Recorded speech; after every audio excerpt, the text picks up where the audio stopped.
Hello बच्चों, आज हम लोग फिज़िक्स की सीरीज़ स्टार्ट करने जा रहे हैं। तो हम स्टार्ट कर सकते हैं वैसे तो चाहें तो काइनेमेटिक्स वगैरह से, बट काइनेमेटिक्स वगैरह बहुत ही इजी टॉपिक हैं।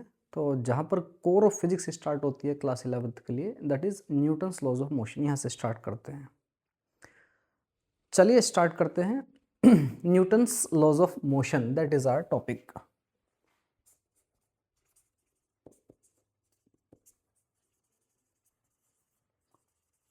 or you can say laws of motion, or in short you can say NLM। तो सबसे पहले बात करते हैं कि न्यूटन्स के जो लॉज हैं, तीन लॉज जो आप लोग पढ़ते हैं 9th क्लास में, वही वाले यहाँ पर डिस्कस करने हैं, बट थोड़े से एक्सटेंड हो जाएंगे। तो सबसे पहले बात करते हैं कि हमारे न्यूटन्स लॉज ऑफ मोशन, जिसमें फोर्स के बारे में काफ़ी ज़्यादा डिस्कशन होता है। तो सबसे फर्स्ट एंड फंडामेंटल बात करते हैं, व्हाट इज़ फोर्स। तो अगर हम किसी बच्चे से पूछें आप किसको बोलेंगे कि ये आपका फोर्स है, तो बच्चा हो जाएगा कि सर किसी को धक्का देना, है ना, किसी को अपनी तरफ खींचना, ये फोर्स लगाना, किसी ऑब्जेक्ट को ऊपर की तरफ उठाना, मतलब फोर्स लगा कर रहे हैं। तो बिल्कुल सिंपल सी लैंग्वेज में अगर कोई हमसे पूछता है what is definition of force और what you mean by force, very easy and simple thing is any push और पुल, किसी भी तरह का पुश या पुल को हम फोर्स बोल सकते हैं। Okay, let's write down any kind of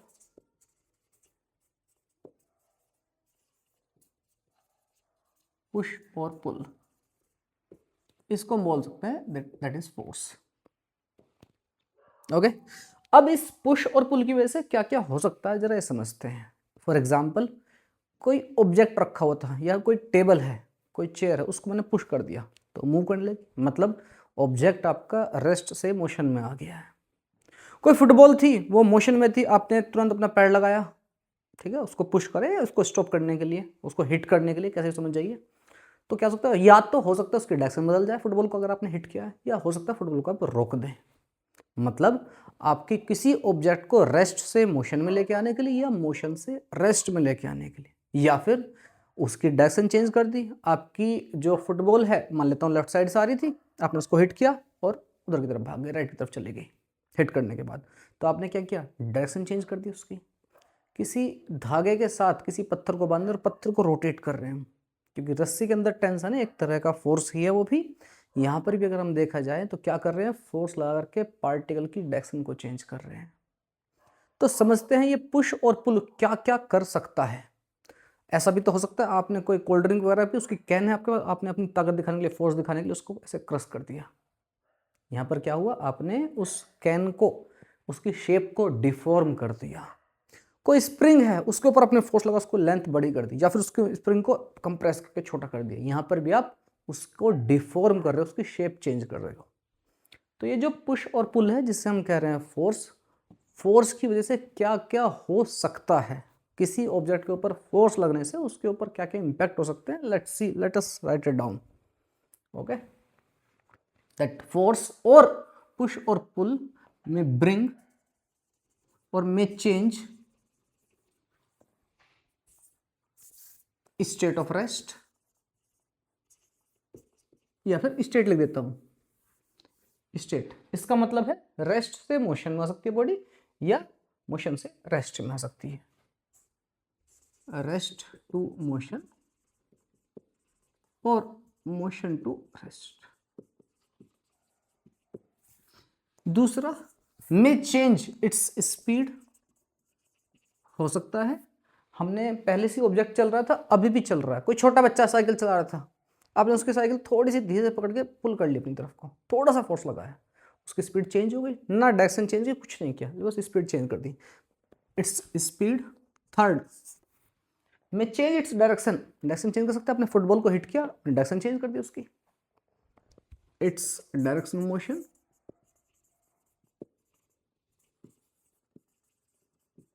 वही एग्जांपल, किसी ऑब्जेक्ट को आप रस्सी में बांध करके गोल गोल सर्कल में घुमा रहे हो, वहां पर भी आप डायरेक्शन मोशन चेंज कर रहे हो। और क्या कर सकते हैं इसमें, ऐसा कर सकते हैं जैसे मैंने बताया कि आपने फोर्स लगाया कैन के ऊपर, कैन को क्रश कर दिया, तो आप डिफॉर्म पुश और पुल में change its shape, size, geometry and geometry। Clear है? यहाँ तक नोट डाउन कीजिए, फिर इसके आगे बढ़ते हैं। आगे बढ़ते हैं तो हमें फोर्स की डेफिनेशन समझ में आ गई। इन शॉर्ट अगर समराइज करना पड़े तो फोर्स क्या है? एक पुल और पुश है जिसकी वजह से किसी ऑब्जेक्ट की स्टेट बदल सकती है, रेस्ट से मोशन में आ सकता है या मोशन से रेस्ट में आ सकता है, उसकी स्पीड घट या बढ़ सकती है, स्पीड का चेंज हो सकता है, उसकी डायरेक्शन चेंज हो सकती है बिना स्पीड चेंज हुए या फिर स्पीड के चेंज के साथ साथ। ये सारी पॉसिबिलिटी हैं जो कि फोर्स ला सकता है। अपार्ट फ्रॉम दिस किसी बॉडी को डिफॉर्म कर सकता है, उसकी शेप, साइज, ज्योमेट्री को चेंज कर सकता है, दैट इज फोर्स। ओके, अब इन सब चीज़ों का इंपैक्ट जैसा भी जहाँ भी हो रहा है आप कंसिडर कर लीजिए। अच्छा हाँ, यहाँ पर फोर्स है। ठीक, चलिए आइए आगे बढ़ते हैं। नेचर में जो फोर्सेस हैं वो फंडामेंटली 4 तरह के फोर्सेस हैं। हेडिंग लगा लीजिए, टाइप ऑफ फोर्सेस।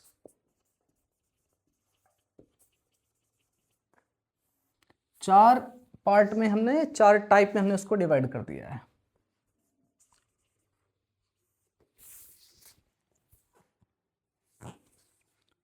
फर्स्ट है आपका ग्रेविटेशनल फोर्स, सेकंड है इलेक्ट्रोमैग्नेटिक फोर्स,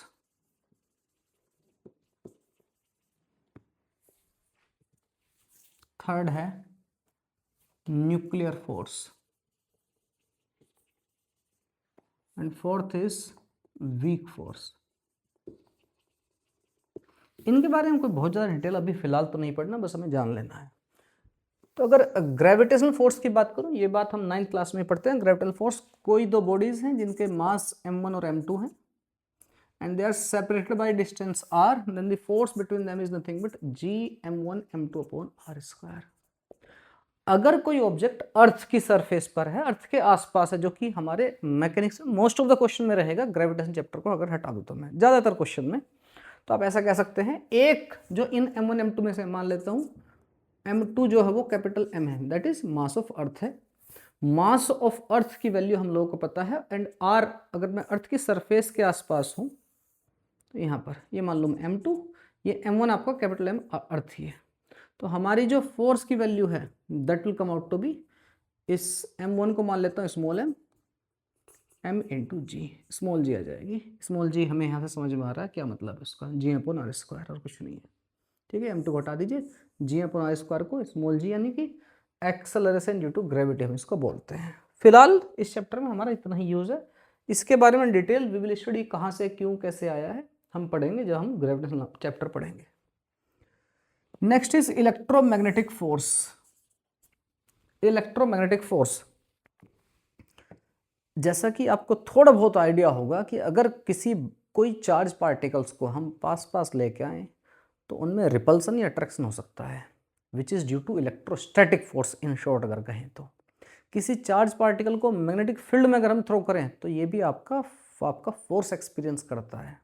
जैसे ये बातें हम 9th और 10th क्लास में पढ़ी हुई हैं। फॉर एग्जाम्पल ये बात हमने 10th क्लास में पढ़ी थी, when A current carrying conductor is placed in a magnetic field it experiences a force. इसका क्या मतलब है?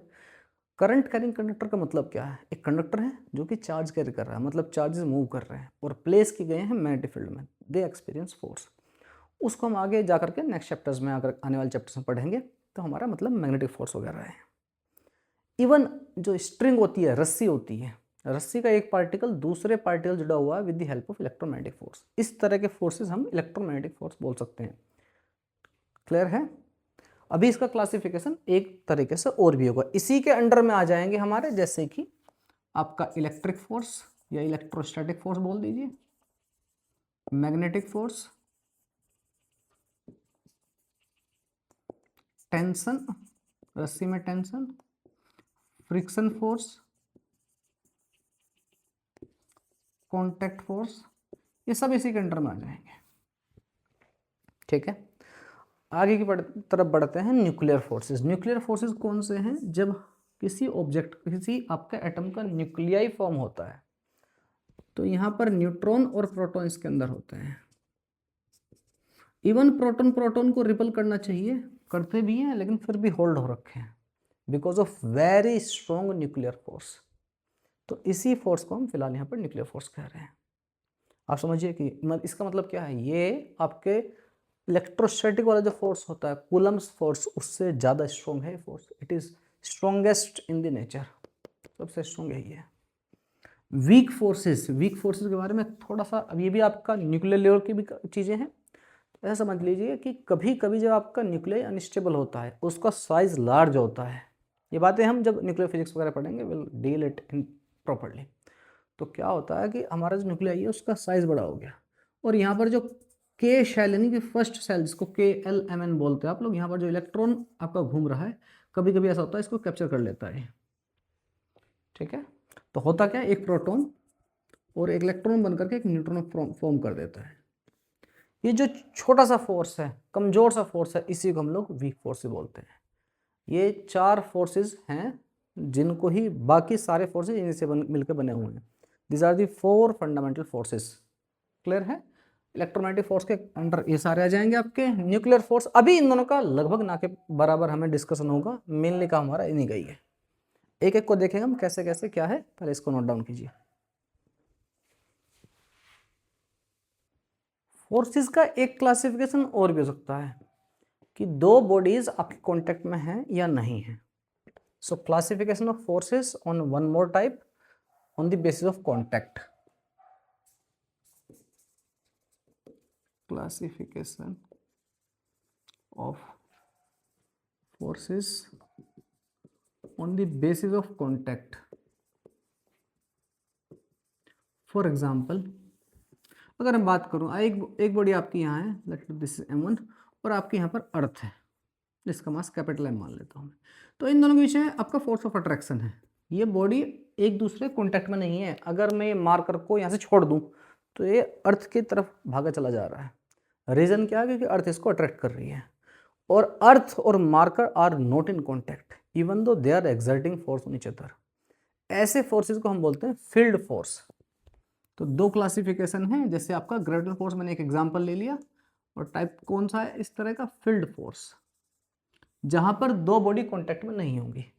लेकिन अगर मैं कहूं नॉर्मल फोर्स की बात या टेंशन की बात, नॉर्मल की फोर्स की बात करूं, मैं इस दीवार को या बोर्ड को ऐसे प्रेस करूं, मैं इसको बिना टच के प्रेस नहीं कर सकता। इसका मतलब क्या है? मुझे कांटेक्ट, जो नॉर्मल फोर्स हो कैसा हो गया आपका? Contact force. फ्रिक्शन, दो ऑब्जेक्ट के बीच में फ्रिक्शन कब लगता है? When they are in relative motion. Relative motion में तब आपका फ्रिक्शन पिक्चर में होगा, या फिर there is a tendency of relative motion, तब आपका फ्रिक्शन फोर्स पिक्चर में आएगा। लेकिन दो body must be in contact. तो जैसे फ्रिक्शन फोर्स हो गया आपका, नॉर्मल हो गया, टेंशन हो गया, ये सारे आपके कॉन्टैक्ट फोर्सेस हैं। क्लियर है? और इन सबको हम बोलेंगे फील्ड फोर्स, जैसे कि आपका ग्रेविटेशनल फोर्स हो गया। दूसरा आपका, अगर बात करें दो charges late B Q1 and Q2, इनके बीच में फोर्स लगता है Q1 Q2 upon R square, Coulomb's force. आपका magnetic force F equal to QV cross B। ठीक है, तो फील्ड फोर्स मतलब बॉडीज कॉन्टैक्ट में नहीं होंगी। Contact force, body will be in contact. ये नॉन कॉन्टैक्ट फोर्स भी बोल सकते हैं। इनके एग्जाम्पल है आपका ग्रेविटेशनल फोर्स, मैं डायरेक्ट mg लिख दूं, आप लोग समझ जाएंगे। दूसरा इलेक्ट्रोस्टैटिक फोर्स या इलेक्ट्रिक फोर्स, इलेक्ट्रोस्टैटिक फोर्स, बस एक दो एग्जाम्पल लिखते हैं, दैट इज मैग्नेटिक फोर्स। इनको हम बोलते हैं field force. Contact force example लिखें, नॉर्मल हो गया आपका, दूसरा आपका फ्रिक्शन हो गया, तीसरा आपका टेंशन हो गया। कुछ एग्जाम्पल हमने लिख लिए। क्लियर? तो अगर बहुत आसान सी डेफिनेशन है, बेसिस ऑन दी कॉन्टैक्ट है। अगर बॉडी कॉन्टैक्ट में है तो कॉन्टैक्ट फोर्सेस है। अगर बॉडी कॉन्टैक्ट में नहीं है फिर भी उसके बाद ही फोर्स लगा पा रहे हैं एक दूसरे के ऊपर, then these are field forces. Clear है? नोट डाउन कर लीजिए। अब हम एक एक फोर्सेस जो हमारे चैप्टर में यूज होते हैं उनके ऊपर हम थोड़ा थोड़ा डिस्कशन करेंगे। ठीक है, आ जाइए। सबसे पहला gravitational force.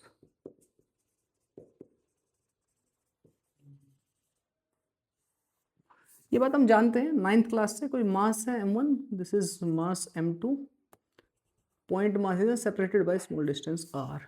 So the force between them is always force of attraction and the force is given by capital G m1 m2 upon r square.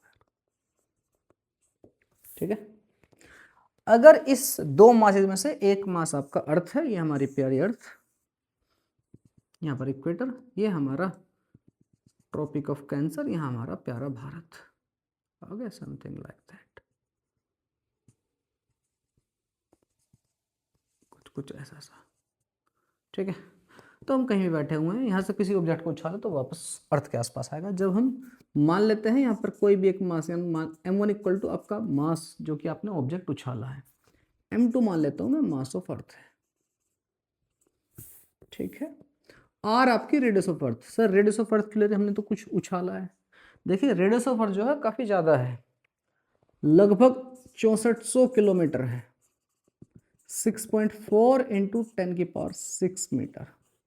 अगर कोई आप अपने ऑब्जेक्ट उछाल भी दिया, कितना मीटर, 2 4 6 10 20 50 मीटर, इतने बड़े नंबर के सामने 10 20 मीटर मैटर नहीं करता। तो हम लगभग यही मान के चलेंगे रेडियस ऑफ अर्थ के बराबर ही है। अभी हम एज्यूम कर रहे हैं कि हमारा जो अर्थ है पूरी तरह स्फेरिकल है। इसके बारे में डिटेल हम लोग जब ग्रेविटेशन नाम का चैप्टर पढ़ेंगे, ग्रेविटेशन है ना, तो तब उसमें स्टडी करेंगे। 6.4 × 10⁶ मास of earth, radius of earth हम जब प्लेस करेंगे तो हमें जो एफ की वैल्यू मिलेगी that will come out to be small m1 को मैंने स्मॉल m रखा है, और ये साइज वैल्यू है लगभग 9.8 आ जाती है। इसी को हम एक्सेलरेशन ड्यू टू ग्रेविटी बोलते हैं, तो हम आसान भाषा में mg बोल देते हैं।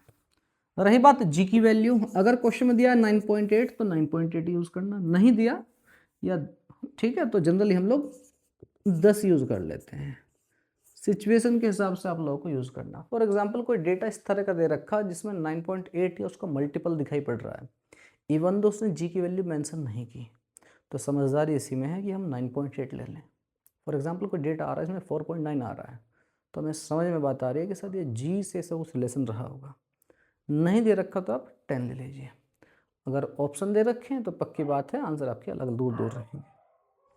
क्लियर? अदरवाइज जो भी क्वेश्चन में दे वही डेटा आपको यूज़ करना है। आ जाइए, तो हमें ग्रेविटेशनल फोर्स जब भी हमें अप्लाई करना हो किसी ऑब्जेक्ट के ऊपर तो सीधे हम mg लिखेंगे। m आपका मास ऑफ ऑब्जेक्ट है, g आपका एक्सेलरेशन ड्यू टू ग्रेविटी, जिसकी वैल्यू तो 9.8 रहेगी या 10 रहेगी। क्लियर? एक बात हो क्लियर। दूसरे फोर्स की बात करते हैं। अच्छा, इसकी ये एक फोर्स है, force is a vector quantity, तो सदा ही फोर्स किधर रहेगा? तो सच्चाई तो ये है always force act towards the centre of earth. फिलहाल के लिए इतना कह सकते हैं। अगर हम यहाँ पर हैं तो सेंटर ऑफ अर्थ की तरफ, यहाँ पर हैं तो सेंटर ऑफ अर्थ की तरफ, यहाँ पर हैं तो सेंटर ऑफ अर्थ की तरफ, यहाँ पर है तो सेंटर ऑफ अर्थ की तरफ फोर्स लग रहा होगा। पर हम सामने से चीज़ों को देख रहे हैं, हमें कोई आपकी जो अर्थ है स्फेरिकल नहीं दिखाई पड़ रही है, फ्लैट दिखाई पड़ रही है। हमें छोटी छोटी डिस्टेंस में तो फ्लैट जैसा लग रहा है। हम किसी ऑब्जेक्ट को ऊपर चल तो नीचे की तरफ गिरता है, तो नीचे की तरफ गिरता है, या फिर कह दीजिए फोर्स वर्टिकली है, अलोंग दी वर्टिकल लाइन है। तो जब भी हम ड्रॉ करेंगे इस mg को, जब भी हमें मार्क करना हो कि फोर्स हमारा कितना आ रहा है mg, तो we will always mark it if that is horizontal line और x axis and that is y axis और वर्टिकल लाइन, तो हम लोग always draw mg parallel to the vertical line. Okay, always vertically downward हम indicate करेंगे mg force को। Clear? दूसरे की तरफ बढ़ते हैं। दूसरा है नॉर्मल फोर्स। नॉर्मल फोर्स थोड़ा सा तो नाम से समझ में आ रहा है, नॉर्मल वर्ड परपेंडिकुलर के लिए भी यूज किया जाता है, तो ये कहीं ना कहीं परपेंडिकुलर है।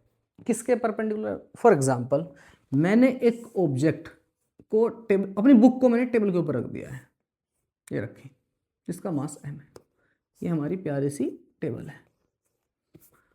इस बात को समझो, ये जो बॉडीज हैं एक आपके बुक और टेबल, उनकी जो कॉमन कांटेक्ट हो रहा है, जहां पर कॉमन सरफेस है, उसके परपेंडिकुलर होगा नॉर्मल या परपेंडिकुलर। ठीक है, इस बात को लिख लें आप, always perpendicular to common surface, common surface जो कि कांटेक्ट में। ठीक है, तो टेबल और ये आपके कांटेक्ट में इसके परपेंडिकुलर रहेगा ऊपर की तरफ। अगर बुक के ऊपर बात करें, अगर बात करें टेबल के ऊपर, तो टेबल के ऊपर इस कॉमन सरफेस के परपेंडिकुलर रहेगा नीचे की तरफ। सर क्या है सदा ही सेंटर ऑफ मास से पास होगा? Not always, we will study about it in the chapter rotation, पर फिलहाल के लिए तो हम ऐसा कर सकते हैं।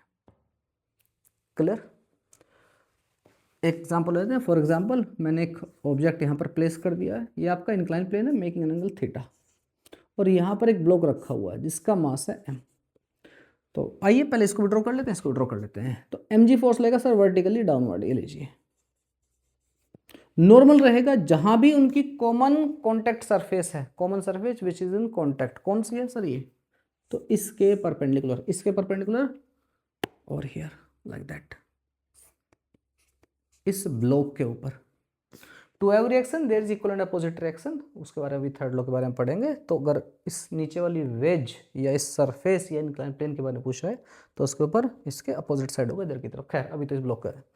अभी जो नॉर्मल एन बना दिया है हमने, ये तो समझ में आता है। अगर मैं एक्स एक्सिस और वाई एक्सिस मानूं, let's it be this is X axis and this is Y axis, तो मुझे एम जी तो समझ में आता है सर। वाई एक्सिस क्या लूँगा, यहाँ पर पॉइंट मान लो, ये लीजिए इधर की तरफ, ये रहा एम जी, ये मान लो मास है।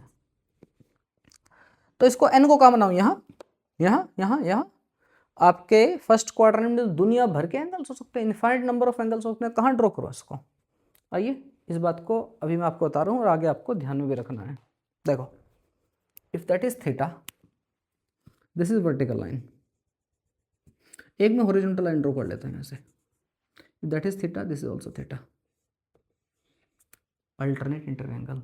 If this is theta, normal and this incline plane makes an angle 90। So if this is theta, this is 90 minus theta. और एक लाइन और ड्रॉ कर देता हूं मैं, ये आपकी वर्टिकल लाइन है या वाई एक्सिस है।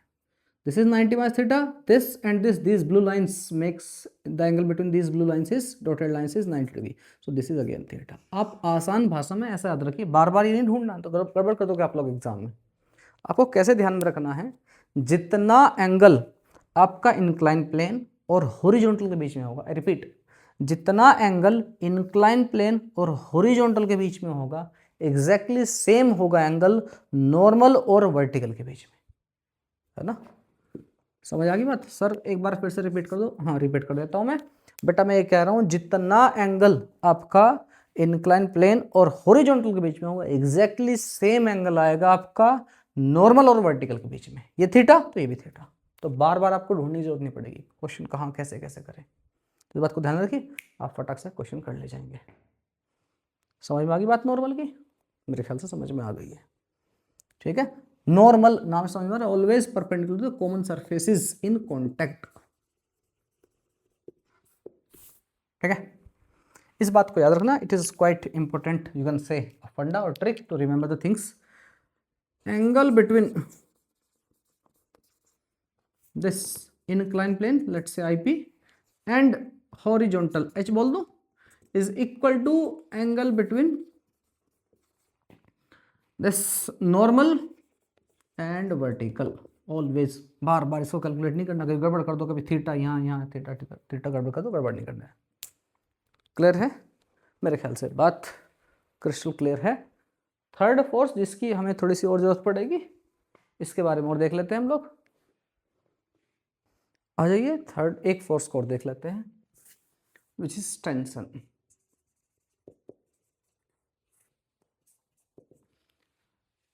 ठीक है, टेंशन फोर्स की बात कर लेते हैं।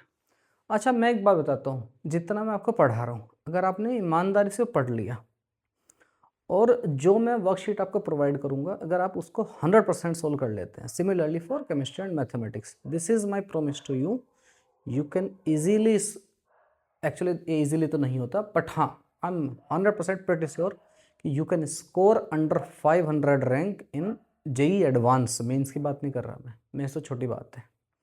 जितना कंटेंट मैं प्रोवाइड कर रहा हूँ इतना पढ़ लीजिए, nobody can beat you. Under 500 रहेंगे, जिस IIT का नाम लेंगे वहाँ पर मोस्ट प्रोबेबली आपको सीट मिल जाएगी। चलिए टेंशन की बात करते हैं। टेंशन स्ट्रिंग में भी हो सकती है, स्प्रिंग में हो सकती है, फिलहाल तो हम स्ट्रिंग की बात कर रहे हैं। ये भी फोर्स ही है, टाइप ऑफ फोर्स ही है।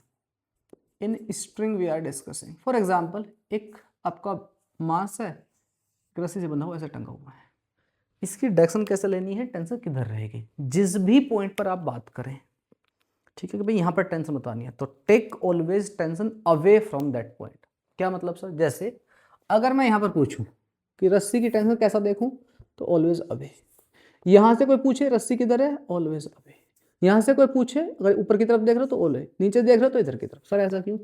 जब भी रस्सी होगी, रस्सी तनी हुई होगी, खिंची हुई होगी, ठीक है। तो रस्सी में जो टेंशन है it will be taken away from it. For example, आप कहीं से भी रस्सी का हिस्सा कोई भी कहीं से पकड़ खींचना शुरू कर दो, तो आपको फोर्स उसका अगेंस्ट लगा, या फिर आपको ऐसा फील हो रहा हो कि रस्सी हमें अपनी दूर खींच रही है, बिल्कुल वही वजह है। अच्छा, एक चीज़ और, हमने जो शुरुआत में डेफिनेशन लिखी थी ना, पुश और पुल, एनी पुश और पुल इज कॉल्ड आपका फोर्स। एक कमाल की बात देखो, जो ग्रेविटेशनल फोर्स है वो आपको पुल कर रहा है, अपनी तरफ अट्रैक्ट कर रहा है, पुश नहीं कर सकता, रिपल नहीं कर सकता, है ना, ठीक है। नॉर्मल फोर्स और बाकी इन सब को तो हम भी देखेंगे कैसा कैसा होगा। इसकी बात करें रस्सी की, रस्सी से आप किसी चीज़ को पुल कर सकते हैं, you can not push any object with the help of string. Point भाई, एक दरवाजा है मान लो, उसमें हमने रस्सी बांध दी, रस्सी से आप उसको खींच सकते हो, ऐसे रस्सी को इधर की तरफ करोगे रस्सी में स्लैग आ जाएगा, उसको पुश नहीं कर सकते। करेंगे पॉइंट? चलिए, तो ये जब टाइट रहेगी तभी काम करेगी। टेंशन को हम टी से इंडिकेट करेंगे, फिलहाल मैं इसे इंडिकेट कर देता हूँ, ठीक है। किधर की तरफ रहेगी? जिधर रस्सी रहेगी उधर की तरफ ही आपकी टेंशन रहने वाली है। किस तरह का फोर्स है? इलेक्ट्रोमैग्नेटिक फोर्स का नेचर है, ठीक है। कॉन्टैक्ट फोर्स है और साथ में इलेक्ट्रोमैग्नेटिक फोर्स है। आइए नेक्स्ट टॉपिक की तरफ बढ़ते हैं, which is nothing but free body diagram. In short इसको हम बोलेंगे, तभी हमारे क्वेश्चन आगे तरफ बढ़ेंगे। फ्री बॉडी डायग्राम, अब यहाँ से ठीक ठाक फिजिक्स का न्यूमेरिकल वाला पार्ट स्टार्ट होगा। In short I will call it as FBD, free body diagram, ठीक है। सुनिए, तो FBD क्या होता है ये आप नोट डाउन कर लीजिए इसको, सुनो ध्यान से। इसमें बच्चे गड़बड़ करते हैं FBD में। FBD में हम क्या कर रहे हैं कि जो भी हमारा ऑब्जेक्ट है, जिसका भी हम फ्री बॉडी डायग्राम ड्रॉ कर रहे हैं, तो उसके ऊपर लगने वाले सारे फोर्सेस को इंडिकेट करना। ध्यान से सुनो, FBD में we represent all the forces which are acting on that body, not by the body. बस ये थोड़ा सा ट्विस्ट है इस चीज में, नहीं तो क्वेश्चन गलत हो जाएगा आपका। जितने भी फोर्स लग रहे हैं उस ऑब्जेक्ट के ऊपर लगने वाले फोर्सेस को आपको इंडिकेट करना, ऑब्जेक्ट द्वारा लगने वाले फोर्सेस को नहीं इंडिकेट करना। क्लियर है? This is the definition of FBD, free body diagram. आ जाइए थोड़ा सा देखते हैं हम चीजों को, क्या मतलब है इसका। एक कुछ एग्जांपल लेंगे, अब सीखते चले जाएंगे। जैसे मैं डायरेक्ट एग्जांपल के साथ स्टार्ट करूं, ड्रॉ FBD। जैसे फॉर एग्जांपल मेरे पास एक बुक है, टेबल के ऊपर रखी हुई है, एक बुक जिसका मास लेट इट बी M1। कोई मुझसे कहे कि सर इस बुक का FBD फ्री बॉडी डायग्राम बनाते हैं, ठीक है, आइए देखते हैं। आप चाहो तो यहीं पे ड्रॉ कर सकते हो, चाहे तो इधर से पॉइंट से मार्क करके कर सकते हो, दोनों ही पूरी तरह ठीक है। यहीं पे ड्रॉ करते हैं पहले, कौन कौन से फोर्स लग रहे होंगे। आप कहेंगे सर ये जो बुक है इसका मास है, अगर इसका मास है, अर्थ का भी कुछ मास है, इसके और अर्थ के बीच में फोर्स रहेगा। अब दूसरा क्वेश्चन ये भी हो सकता है बच्चे का, सर ग्रेविटेशनल फोर्स आप अर्थ और बुक के बीच में बोल रहे हो, क्या ग्रेविटेशनल फोर्स इस बुक और टेबल के बीच में रहेगा? आंसर रहेगा, पर इतना कम रहेगा अर्थ के कंपैरिजन में कि हम उसको नेग्लेक्ट कर रहे हैं, ठीक है। क्योंकि बेटा जो हम Gm1m2/I² लिखते हैं उसमें जो G की वैल्यू है that is very very small, 6.67 × 10⁻11, बहुत छोटी वैल्यू है। अगर मास ऑफ एक ऑब्जेक्ट बहुत ज़्यादा हैवी नहीं हुआ तो ये वैल्यू ऑलमोस्ट 0 के पास चल जाएगी, इसलिए हम इसको नेग्लेक्ट कर रहे हैं। क्लियर? चलिए, तो बाकी इतने भी आसपास ऑब्जेक्ट हैं उनको, उनके मास को हम नेग्लेक्ट कर रहे हैं, उनके फोर्स को हम नेग्लेक्ट कर रहे हैं, केवल अर्थ की वजह से देख रहे हैं। तो एक फोर्स रहेगा नीचे की तरफ mg, आप कहेंगे सर mg नहीं, इसका मास M1 था, ये लीजिए बेटा M1g, ठीक है, ओके। और कोई सा फोर्स? सर बुक और टेबल कॉन्टैक्ट में है तो कोई कॉन्टैक्ट फोर्स लग सकता है? हाँ, चांसेस है। कौन सा लग सकता है? सर नॉर्मल फोर्स लग सकता है, क्योंकि रस्सी तो नहीं है यहाँ पर, तो टेंसर फोर्स तो नहीं लगेगा, ठीक है, रस्सी तो नहीं है। आ जाइए इसको देखें, ये किधर लग रहा होगा? सर यहाँ पर इनकी कॉमन सरफेस है। नॉर्मल का मतलब होता था परपेंडिकुलर, परपेंडिकुलर वर्ड और नॉर्मल वर्ड हम इंटरचेंज करके यूज कर सकते हैं। सर इसके परपेंडिकुलर, ये लो बेटा, ये रहा normal, that's it, that's it. चाहो तो ऐसे इंडिकेट कर लो, चाहो तो एक पॉइंट से इंडिकेट कर लो, ये रहा आपका मास M1, नीचे की तरफ इसके ऊपर फोर्स लग रहा है M1G और ऊपर की तरफ इसके ऊपर फोर्स लग रहा है normal due to the table. Clear है? बात समझ में आ गई होगी। कहीं कोई डाउट हो, कंफ्यूजन तो प्लीज आस्क।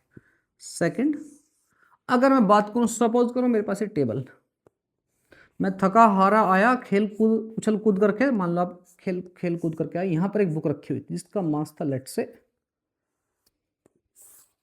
ये टेबल है, इसका मास मान लीजिए कुछ भी, लेट से M1। इसके ऊपर आपने अपनी पानी की बोतल, आपको प्यास लगी थी, पानी पिया और टेबल के उसके बुक के ऊपर ही पटक दिया। ऐसा करते हैं बच्चे, ये लीजिए बेटा पानी की बाटली, ये लो, थोड़ी सी अजीब सी बन गई, ठीक है, पानी की बोतल, इसका मास मान लेते लेट इट बी M2। ठीक है, आपने उसके ऊपर रखा हुआ था, अभी आपके रूम में एंट्री होगी मम्मी की, मम्मी ने कहा तेरी हिम्मत कैसी हो गई बुक के ऊपर बोतल रखने की, झूठे, मतलब आपने पानी पिया था उसके साथ, आप उसको उठाने के लिए चले ही थे, मम्मी ने कहा अब तो पिटाई होगी। बचने का एक ही तरीका है, या तो पिटाई खानी है। अगर बचना है तो मम्मी ने कहा बचने का एक तरीका, अगर तो इनका फ्री बोर्ड डायग्राम बना देगा तो छोड़ दूंगी, नहीं तो चटनी बना दूंगी, मान लेता हूँ। ठीक, टेबल का मास मान लेता हूँ M3। उन्होंने कहा कि तीनों का फ्री बोर्ड डायग्राम बना, M1 का भी, बॉटल का भी और टेबल का भी, M1 M2 M3 का। आइए कोशिश करते हैं बचने की। तो मम्मी बेटा समझो झाड़ू चप्पल लेके, समझ रहे हो ना? हाँ चलो पहले बोतल को बनाते हैं। बोतल का यहाँ पर मार्क कर लेता हूँ, इसका मास है M2, इसके ऊपर फोर्स सर M1 और M3 की वजह से ग्रेविटेशनल फोर्स को हम नेग्लेक्ट करेंगे, केवल अर्थ की वजह से कंसिडर करेंगे, तो नीचे की तरफ लग रहा होगा M2G। और कोई फोर्स सर, बोतल और बुक आर इन कॉन्टेक्ट, तो बुक के ऊपर फोर्स, सॉरी बोतल के ऊपर बुक लगा रही होगी, नॉर्मल फोर्स किधर, ऊपर की तरफ, नॉर्मल ऑन बोतल यानी कि second due to first, N21 नाम देता हूँ, normal on two due to the first, ऐसे आप रीड कर लें इसको। और कुछ नहीं है, ऑल गुड। आ जाइए जरा, ये होगी किसकी बात, बोतल की, ये वो वाली बोतल नहीं चिच्ची, बात करते हैं बुक की। बुक का मास है M1। न्यूटन्स के लॉज भी हम यूज करेंगे यहां पर, ठीक है। तो आइए एवरीडे देखते हैं सेकंड वाले ब्लॉक का, विच इज मास M1, जिसको हम बोले थे बुक है। इसके ऊपर कौन कौन से लग रहे होंगे आपके फोर्सेस, नीचे की तरफ M1G, to every action there is equal and opposite reaction, तो जो normal on two due to 1 लगा है एग्जैक्टली इक्वल एंड अपोजिट होगा नॉर्मल, मैं इसका नाम N21 ही दे रहा हूं जानबूझ करके, जिससे आपको कन्फ्यूजन ना हो। दोनों का मैग्नीट्यूड सेम है इनका, आप चाहो तो N12 भी दे सकते हो, but both are equal and opposite, remember this thing, N12 equal to negative of N21, ये बात ध्यान रखना। ये वाला फोर्स और ये वाला फोर्स दोनों के मैग्नीट्यूड सेम है, डायरेक्शन अपोजिट है केवल, और सेम ही टाइप के फोर्स हैं, ठीक है, दो फोर्सेस। और कोई, yes there is one more force, there is a contact between book and table, M1 and M3। तो जो टेबल है वो M1 के ऊपर फोर्स लगाएगी ऊपर की तरफ, I can say normal on 1 due to third, N13, that is the FBD of that book. आगे बढ़ते हैं, टेबल को ड्रॉ करते हैं। टेबल के ऊपर नीचे की तरफ M3G, जितना टेबल फोर्स लगा रही है किसके ऊपर, आपकी बुक के ऊपर, नॉर्मल ऑन 1 ड्यू टू 3, उतना ही इक्वल एंड अपोजिट फोर्स लगेगा टेबल के ऊपर ड्यू टू दी बुक, ठीक है, यानी कि नीचे की तरफ। आप इसको N13 कह दीजिए, N31 कह दीजिए, ध्यान रखिए N13 is negative of N13। This and this forces are equal in magnitude but opposite in direction. बस इतना ही सर? नहीं नहीं नहीं, अभी और भी है।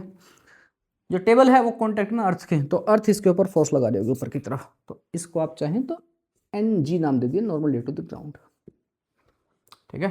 That is the free body diagram of all the 3 objects. बात समझ में आई? तो अगर आपने इतना ड्रॉ कर दिया तो मम्मी छोड़ देंगी, नहीं तो बेटा कुटाई होनी तय है। नोट डाउन कीजिए इसको।